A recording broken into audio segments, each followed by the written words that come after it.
नमस्कार, मैं Dharmendra teaching target के शिक्षा मंच पर सभी बच्चों का स्वागत अभिनंदन करता हूं।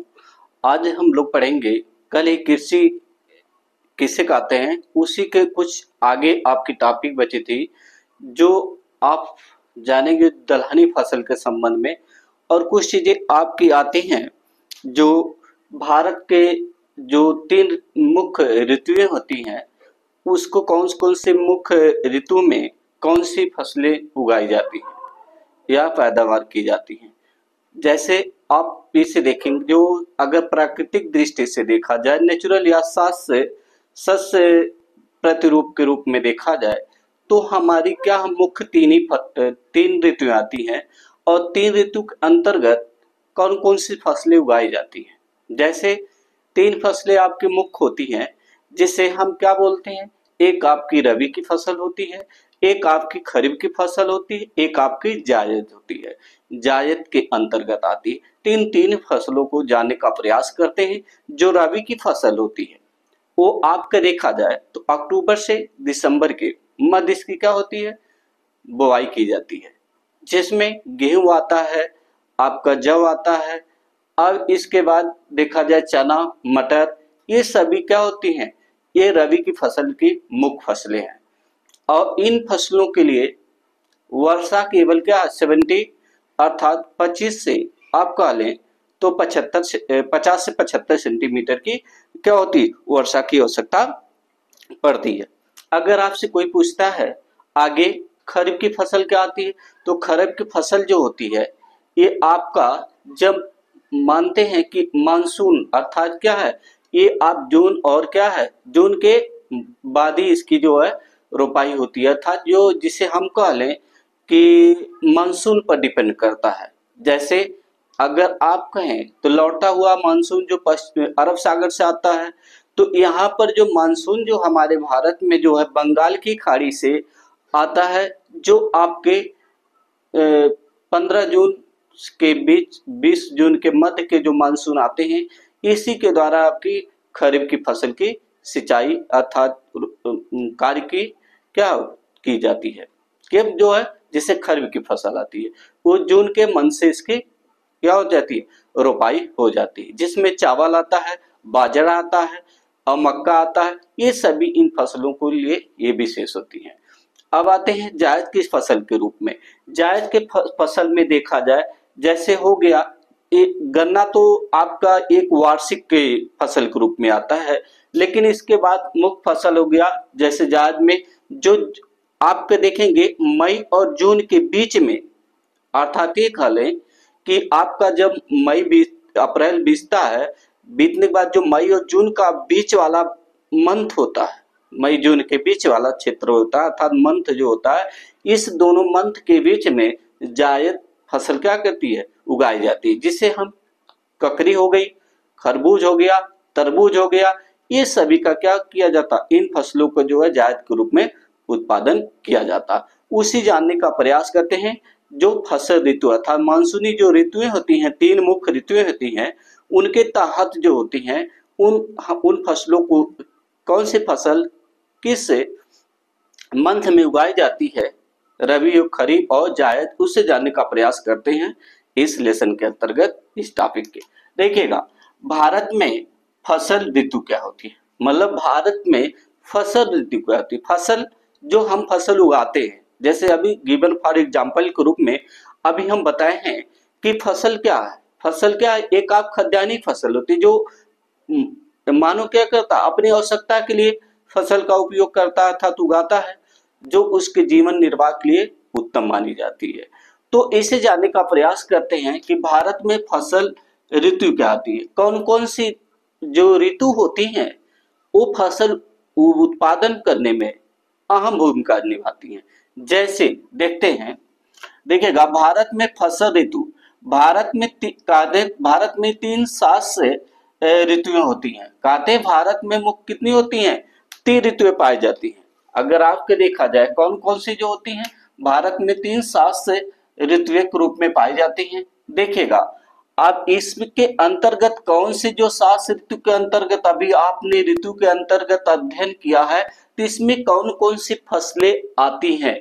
तो पहला देखिएगा, रबी की फसल आती है, खरीफ की फसल आती है, जायद आती है। ये 3 फसलें आती हैं जो आप क्या करते हैं, जो आप ऋतु अर्थात जो अगर देखा जाए तो शीत ऋतु, तो शीत ऋतु में कौन सी होती है, आपकी रबी की फसल होती है। अगर देखा जाए आपकी से ग्रीष्म ऋतु की फसल कौन सी होती है, तो आपकी खरीफ की फसल आती है, और जायद उसके मध्य के बीच की फसल आती है। ठीक है, तो उसे जानने के हम आगे करते हैं कि रबी की फसल क्या होती है। देखिएगा, रबी में आता है, रबी की फसलों को शीत ऋतु में, अर्थात जो हमारी रबी की फसल है उसको उत्पादन करने में कौन से मंथ आता है, तो ये अभी आपका इस समय सितंबर चल रहा है, तो सितंबर अक्टूबर से आपकी क्या होती है कि आप रबी की फसल का उत्पादन की जाती है, मतलब उगाई जाती है। जैसे देखिएगा, अक्टूबर से दिसंबर के मध्य बोया जाता है, अर्थात जो है देखिएगा गेहूं का क्या हो बोया जाता है। तो गेहूं ये नहीं कि आप रोपण वाले में रखेंगे, नहीं, गेहूं एक रोपण फसल नहीं है, ये आपकी क्या है, एक आप बोए जाने वाली फसल है, जिसे अक्टूबर एवं दिसंबर के मध्य में क्या किया जाता है, बोया जाता है। और ग्रीष्म ऋतु में अप्रैल व जून के मंथ क्या किया जाता है, काट लिया जाता है। तो आप ये कहेंगे कि जो रबी की फसल है वो आपकी अक्टूबर और दिसंबर इसकी बुआई होती है, और इसके क्या किया जाता है, अप्रैल और क्या है इसके देखिए अप्रैल और जून के मध्य इसकी क्या हो जाती, कटाई अर्थात मड़ाई भी की जाती है। अब ये देखेगा, जिसके अंतर्गत एक उदाहरण के रूप में जानते हैं, जैसे गेहूं, जौ, मटर, चना और सरसों, ये क्या है, रबी की फसल क्या है, ये आपकी 4 क्या मुख्य फसलें हैं। गेहूं हो गया, अब मटर हो गया, चना हो गया और सरसों, ये आपकी 4 फसलें जो होती हैं रबी की मुख्य फसल मानी जाती हैं। आते हैं कुछ ऐसे जो आपके भारत के राज्य हैं जहां पर इन फसलों का उत्पादन अधिक मात्रा में किया जाता है, उसे जानने का प्रयास करते हैं। देखिएगा, पंजाब, अर्थात इस फिगर में देखिएगा ये क्षेत्र जो है पंजाब आपका हो गया, पंजाब और हरियाणा, देखिएगा ये आपका नीचे यहाँ आ गया हरियाणा, पंजाब, हरियाणा और देखिएगा उत्तर प्रदेश, अर्थात आपका पश्चिमी, देखिएगा ये आप उत्तरी होगा तो ये पश्चिमी, जिसमें पश्चिमी उत्तर प्रदेश, पंजाब, हरियाणा, ये आपका क्या, और राजस्थान के कुछ भागों में, अब देखिएगा राजस्थान यहाँ पर है, तो राजस्थान के कुछ भागों में क्या की जाती है, अब रबी की फसल क्या की जाती है, उगाई जाती है। अब आपके अर्थात रबी की फसल क्या की जाती है, बोई जाती है। यहाँ पर आगे देखें, जिसमें कुछ आपके पंजाब हरियाणा क्षेत्र में हो गया। अब ये कुछ क्षेत्रों में जैसे पंजाब, हरियाणा, हिमाचल प्रदेश और उत्तर प्रदेश और अन्य का उत्तराखंड में देखेगा, जहां पर हम गेहूं, मटर, चना और सरसों और कुछ प्रमुख फसलें जो आपका पंजाब, हरियाणा, हिमाचल प्रदेश और उत्तर प्रदेश और उत्तराखंड में रबी की फसल को उगाया जाता है। अभी जैसे आप देखें तो पंजाब हो गया, हरियाणा हो गया, अब आते हिमाचल प्रदेश हो गया, ये क्षेत्र देखेगा, अब आपका उत्तर प्रदेश हो गया, ये क्षेत्र में उत्तर प्रदेश में, अब उत्तराखंड में देखिएगा ये वाला क्षेत्र आपका उत्तराखंड है, इसमें गेहूं की फसल क्या की जाती है, उत्पादन किया जाता है, अर्थात पैदावार की जाती है। रबी की फसल उगाया जाता है, अर्थात गेहूं, जिसमें गेहूं, चना, मटर, सरसों इत्यादि ये क्या रबी की फसल उगाई जाती है इन राज्यों में। आते हैं देखिएगा, ये शीत ऋतु में शीतोष्ण पश्चिमी विक्षोभ देखा जाए, अगर उदाहरण में देखा जाए, जब हम विश्व का मैप बनाते हैं, देखिएगा इस तरह से विश्व का मैप बनाते हैं, आपका ये आप यूरोप महाद्वीप हो गया, ये आप देखेगा चाइना वाला हो क्षेत्र हो गया, ये आपका भारत हो गया मान लीजिए।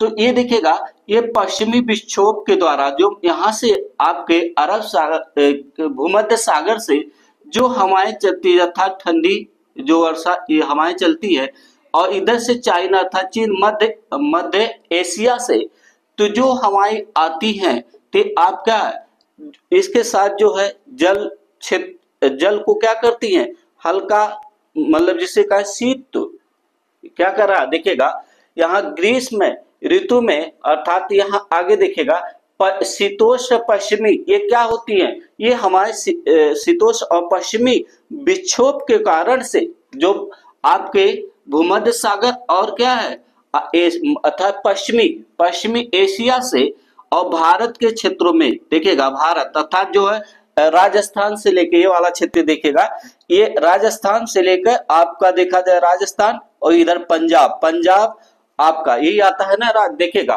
पंजाब, हरियाणा, हिमाचल प्रदेश, उत्तर प्रदेश, उत्तराखंड, तो ये पश्चिमी विक्षोभ देखिएगा, तो पश्चिमी विक्षोभों से होने वाली वर्षा इन फसलों के लिए अधिक क्या है उत्पादन में सहायता होती है। तो आपके देखेंगे भूमध्य सागर और क्या है आपका पश्चिमी एशिया से जो शुष्क विक्षोभ आती है हमारे जो आती है, देखिएगा ग्रीष्म में यहाँ पर देखिएगा पश्चिमी विक्षोभ से होने वाली जो वर्षा होती है ये बहुत ज्यादा मात्रा में वर्षा नहीं होती, बस एक विशेष वर्षा के रूप में जाना जाता है, जो ये वर्षा आपके भूमध्य सागर और क्या है पश्चिमी मध्य एशिया अर्थात पश्चिमी एशिया से, और ये क्या आती है एक शीत वर्षा के रूप में जाना जाता है। तो ये अब ये वर्षा क्या करती है, जिसे इसी को हम किस नाम से जानते हैं, तो पश्चिमी विक्षोभ वर्षा के नाम से जानते हैं, जो आपका पंजाब, हरियाणा, हिमाचल प्रदेश, उत्तर प्रदेश इत्यादि में क्या करती है वर्षा करती है। देखिएगा इसी विक्षोभ से होने वाली क्या होती है फसल क्या करती है, इसी विक्षोभ की वर्षा के कारण से फसल क्या की जाती है उगाई जाती है। अब ये किस राज्यों में वह वर्षा होती है, तो आप एग्जाम्पल में देख सकते हैं पंजाब, हरियाणा, उत्तर प्रदेश, जिसमें देखिएगा आपका पंजाब, हरियाणा, हिमाचल प्रदेश, उत्तराखंड इत्यादि राज्यों में वर्षा होती है, और इन्हीं क्षेत्रों में क्या होती है अधिक मात्रा में क्या होती है अब रबी की फसल उगाई जाती है अर्थात बोई जाती है। अब आते आगे शीत ऋतु विक्षोभ से होने वाली वर्षा इन फसलों के लिए अधिक क्या उत्पादन में सहायता करती है, क्योंकि वर्षा ये अनुकूल होती है इनके हरित क्रांति के कारण, जैसे पंजाब, हरियाणा, पश्चिम उत्तर प्रदेश और राजस्थान कुछ भागों में गेहूं के उत्पादन में वृद्धि हुई है। अगर आपसे देखा जाए पंजाब हो गया, हरियाणा हो गया, जैसे पंजाब हो गया, हरियाणा हो गया, पश्चिमी उत्तर प्रदेश और राजस्थान कुछ भागों में गेहूं क्या होती है वृद्धि हुई, पैदावार में क्या हुई वृद्धि हुई है। अब आते आगे देखिएगा खरीफ की फसल, ये तो आपकी रबी की फसल हो गई थी, तो अब इसमें जानते खरीफ की फसल के संबंध में।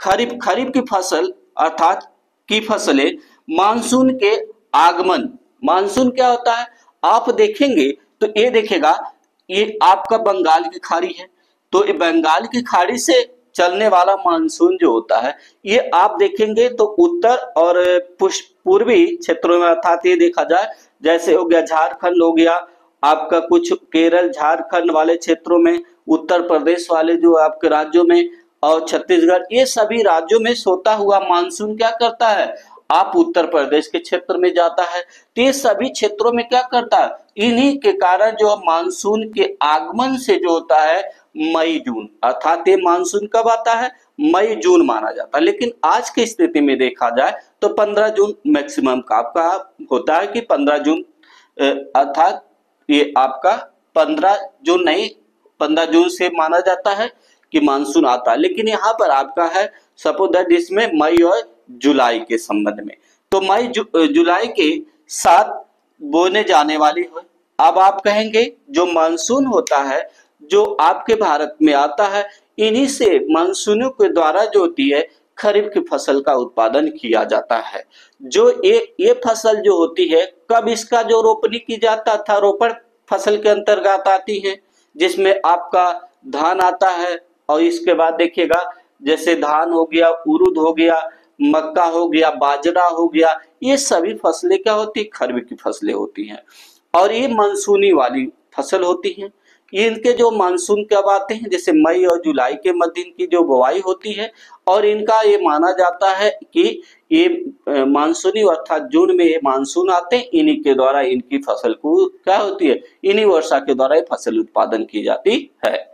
अर्थात कहते खरीफ की फसल मानसून के आगमन अर्थात मई जुलाई के साथ बोई जाती है। ठीक है, और इसकी जो कटाई देखा जाए तो ये सितंबर मंथ चल रहा, क्या है, सितंबर मंथ से लेकर अक्टूबर के मंथ में इसकी क्या होती है, कटाई होती। किसकी, कौन सी फसल की, तो आप कहेंगे खरीफ की फसल।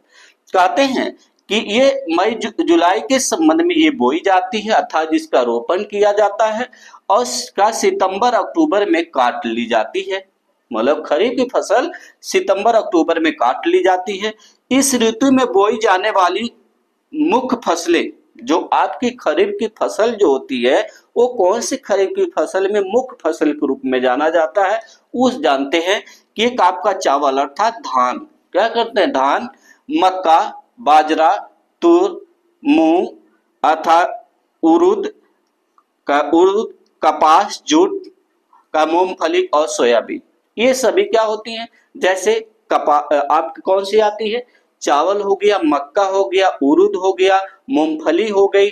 ठीक है, आपका जिसे उड़द बोलते हैं तो उड़द कह लें, तो आपका मूंग हो गई।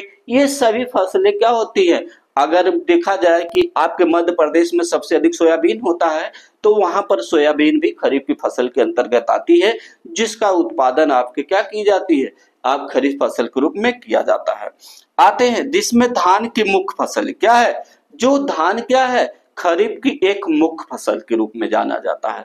देखते हैं कि पश्चिमी बंगाल में देखा जाए, देखिएगा ये आप बंगाल है तो ये पश्चिमी, ये बंगाल है तो पश्चिम वाला बंगाल जो ये वाला, ठीक है, तो आपका पश्चिम बंगाल के उड़ीसा, असम, देखिएगा पश्चिम बंगाल, उड़ीसा, ये देखिएगा उड़ीसा, और इसके बाद देखिएगा उड़ीसा, असम, असम ये वाला क्षेत्र है। इसके बाद यहां पर देखिएगा असम हो गया, बिहार हो गया, बिहार, उत्तर प्रदेश, आंध्र प्रदेश। अब आते हैं केरल, केरल ये वाला क्षेत्र हो गया। अब तमिलनाडु, तमिल वाला ये वाला क्षेत्र आपका देखिएगा तमिलनाडु है। और महाराष्ट्र का जो है ये क्षेत्र हो गया। अब आपका पंजाब, पंजाब यहाँ पर देखिएगा है। अब हरियाणा आपका देखिएगा यहाँ पर है। और केरल राज्य में अर्थात ये वाला देखिएगा केरल राज्य में क्या हो जाती आपकी कौन सी फसल क्या होती है, और हरियाणा, तो आपका हरियाणा हो गया, और इसका हिमाचल में इसके क्या होती है, उत्पादन कब किया जाता है। लेकिन इन सभी राज्यों में अभी आपने जैसे पश्चिम बंगाल हो गया, उड़ीसा हो गया, असम हो गया, बिहार हो गया, आपका उत्तर प्रदेश हो गया, आंध्र प्रदेश हो गया, आपका तमिलनाडु हो गया, केरल हो गया, महाराष्ट्र हो गया, अर्थात महाराष्ट्र में, ये सभी राज्यों में क्या की जाती है, खरीफ अर्थात धान की क्या होती है, रोपाई होती है। अर्थात धान की फसल जो होती है, चावल जिसे कहते हैं, इसे खरीफ की फसल कहा जाता है। अब आते देखिए जायद फसल के अंतर्गत आते हैं। ठीक है, देखिएगा जायद रबी एवं खरीफ के बीच की ग्रीष्म ऋतु होती है। अब आपका ले जो रबी है और खरीफ की जो बीच का स्टेट होता है, बीच का जो भाग होता है, बीच का जो मंथ होता है, इसी मंथ में क्या की जाती है आपकी, जिसे हम ग्रीष्म ऋतु कहते हैं। ठीक है, तो ये ग्रीष्म ऋतु आपका मार्च और जून का मंथ आता है। क्या होता है, मार्च और जून के मंथ में।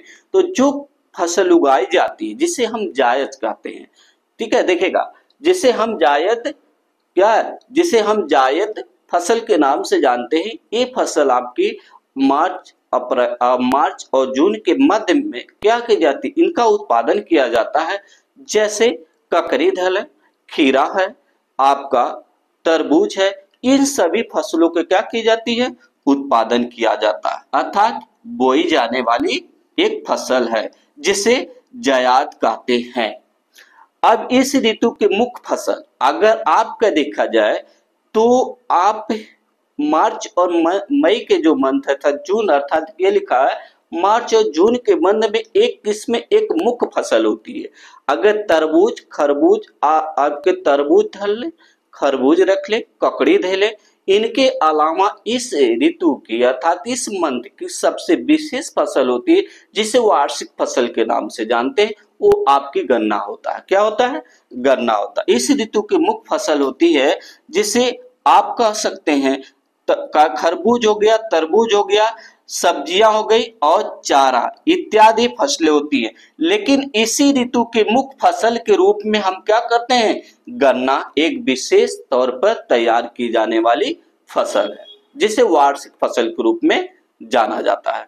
अब आगे देखते हैं आपका कि देखिएगा इसमें स्टेज में शस्य प्रतिरूप में वाता जिससे हम क्रॉपिंग पैटर्न के नाम से जानते, क्रॉपिंग पैटर्न के रूप में जानते हैं, जैसे वातावरण के अंदर के आधार पर उगाई जाने वाली फसलें का मुख्य अध्ययन के रूप में किए हैं।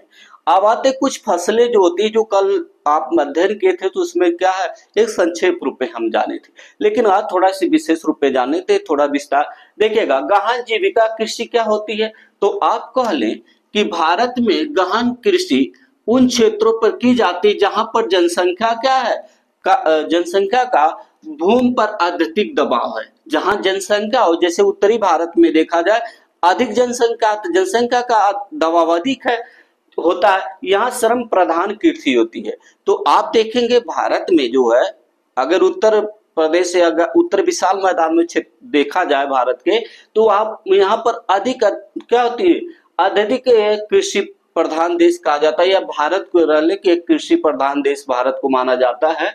आज भी आप 75 से 80% लोग कृषि पर निर्भर है। जहां अधिक उत्पादन के लिए अत्यधिक मात्रा उर्वरकों एवं सिंचाई का प्रयोग किया जाता है। आज हमारे भारत में देखें तो नहरों से नलकूपों इत्यादि के द्वारा जो होती है सिंचाई की जाती है, क्योंकि ये जनसंख्या अधिक है। पूरे विश्व की बात कहें जाए तो भारत एक प्रथम स्थान पे जनसंख्या के देश में, चाइना को भी पिछाड़ते हुए जा रहा है। तो ये आपका आगे देखेंगे। अब आते हैं वाणिज्य कृषि क्या होती है, कहते कृषि से अच्छी आम उत्पादन के लिए आधुनिक तकनीकों का जो बड़े पैमाने पर किया जाता है। वाणिज्य कृषि जो होता है जिसे आप कमर्शियल फार्मिंग बोलते हैं। कमर्शियल फार्मिंग के अंतर्गत वे कृषियां आती हैं जिसमें तकनीक के द्वारा अधिक पैदावार की जाती है, उसको जानते हैं आप। जिसके अंतर्गत जैसे देखा जाए आपकी कृषि अच्छी आधुनिक तकनीक या पैमाने पर उसका किया जाता है, जिसे आप फार्मिंग कृषि के नाम से जानते हैं, कमर्शियल फार्मिंग के नाम से जाना जाता है। जैसे आप कुछ राज्य हैं जैसे हरियाणा देख लें, पंजाब आता है, और चावल वाणिज्य की फसल इसकी है, मतलब चावल एक वाणिज्य की फसल के रूप में जाना जाता है। ये तकनीकों की पैदावार इनके लिए अधिक है, सुविधाएं अधिक है, इसलिए पर यहाँ पर अधिक पैदावार किए जाते हैं। कुछ आते कुछ और फसल जिसे रोपड़ फसल बोलते हैं। अभी आपने खरीफ की फसल देखा है तो एक रोपड़ की फसल में आती है, गन्ना एक रोपड़ की फसल में आता है। तो ये सभी क्या होते हैं, या वाणिज्य कृषि का एक प्रकार होता है। रोपड़ क्या होते हैं, वाणिज्य कृषि का एक प्रकार होता है। जैसे आप वाणिज्य कृषि को मानते हो इसे उसी प्रकार रोपड़ की कृषि है, ठीक है। तो कहते हैं रोपड़ कृषि विभिन्न कृषि आधारित उद्योगों के लिए की जाती है। जो रोपड़ कृषि होती है ये इनका उद्देश्य होता है कि जो उद्योग है उसको चलाने के लिए, उसके उद्देश्य के लिए कृषि की जाती है, जिसे रोपड़ कृषि कहते हैं। आते हैं देखिएगा, कच्चे माल का उत्पादन करती है जो रोपड़ कृषि होती है। इससे हम क्या करते हैं, कच्चे माल का उत्पादन करते हैं जिससे सुचारू रूप से कृषि की जाती है। और इस प्रकार खेती में केवल एक ही बड़े पैमाने पर इसकी कृषि की जाती है। अगर देखा जाए जैसे मान ले आपका दले तो इसमें आती है, और इसमें जो आपने देखा वाणिज्य कृषि के अंतर्गत कुछ चीजें आती है, और रोपड़ में इसमें आती है कुछ आपके बड़े पैमाने पर कृषियां की जाती हैं, तो उसे जानने का प्रयास करते हैं। सेम इसी प्रकार की थोड़ा सी इसमें कौन सा है, उद्योग के लिए कच्चे माल का उत्पादन करती है जिसे रोपड़ कृषि कहते हैं। इस कृषि में केवल एक ही फसल बड़े पैमाने पर उगाए जाते हैं। कोई एक ही फसल है पूरे वर्ष की, एक ही पैमाने पर अधिक मात्रा में उगाई जाती है। अगर उदाहरण के रूप में रख लें तो जैसे कर्नाटक में चाय देखा जाए, ठीक है, असम नहीं कर्नाटक में कॉफी देखा जाए तो काफी अधिक मात्रा में उगाई जाती है कर्नाटक में एक विशेष रूप में। पूरे वर्ष की बात की जाए, अगर आप असम में चले ना तो आपका चाय का उत्पादन किया जाता है। तो ये जानते हैं कि इसके बड़े पैमाने पर उगाए जाते हैं। इसमें अधिक पूंजी श्रम की आवश्यकता होती है। इसमें क्या होती है, अधिक पूंजी लगती है और श्रमिकों की अधिक संख्या की जरूरत पड़ती है।